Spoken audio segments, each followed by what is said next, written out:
அந்த சட்டமன்ற தேர்தலிலே நீங்கள் அனைத்து தாய்மார்களும் பெரியவர்களும் தளபதி அவர்களின் வெற்றி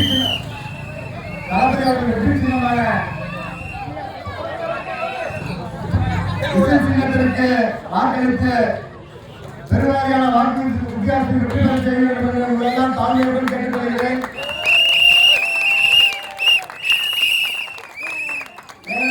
தாய்மார்கள் தான் உங்களுக்கு தெரியும், இன்றைக்கு திமுக ஆட்சியில இத்தனை 4 காலமாக எதுவும் செய்யாம இன்னைக்கு மக்களுக்கு உதவி செய்கிற ஒரு பொழி ஆய்வு தோட்டத்தோடு ஒவ்வொரு செயல் செஞ்சுட்டு இருக்காங்க. இன்னைக்கு பாத்தீங்கன்னா பணம் 5000 ரூபாய் கொடுத்துருக்காங்க, நீங்க தாராளமா வாங்கிக்கீங்க. ஆனா இதெல்லாம் யார் பணம்? மக்களோட உங்கள் பணம் தான். அவங்க கையில இருந்து எடுத்து தரல, மக்களோட வரி பணத்தை தந்திருக்காங்க. நீங்க தாராளமா வாங்கிக்கங்க. இந்த தளபதி சொல்ற போல பணத்தை எவ்வளவு கொடுத்தா தான் வாங்கிக்கீங்க, 4000 கொடுத்துருவாங்க, வாங்கிக்கங்க. ஆனா ஓட்டு தளபதி அவர்களுக்கு போடுங்க, போடுங்க. இந்த 4 கிராமம் போராட்டம் தெரியுங்களா? மக்கள் கஷ்டப்பட்டது 4 கிராமம் தெரியா? இன்னைக்கு 5000 கொடுக்குறாங்க, 2000 கோடைக்கால சிறப்பு தொகை கொடுக்குறாங்க. ஏன் இந்த 4 வருஷமா 4 வருஷமா கோடைக்காலம் வரலையா? எத்தனையோ மக்கள் அடிப்படை தேவை கூட இல்லாம இருந்தாங்க.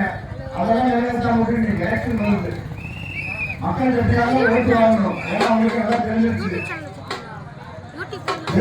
தெரிஞ்சிருச்சு. அதனால மக்களை கவர் பண்ணு ஒரே இன்னைக்கு பணம் கொடுக்குறாங்க.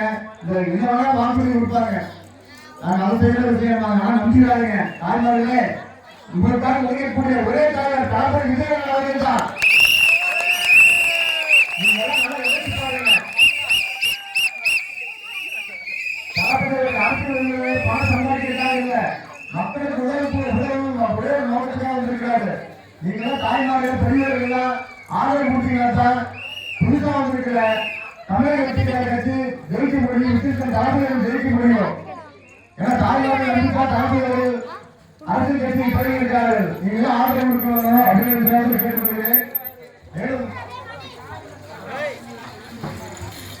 காலமாக இப்ப ஒவ்வொரு ஏரியாவும் பாருங்க, குப்பை பிரச்சனை எவ்வளவு ஒரு பிரச்சனையா இருக்கு தெரியும். இருக்கிற மாநகராட்சி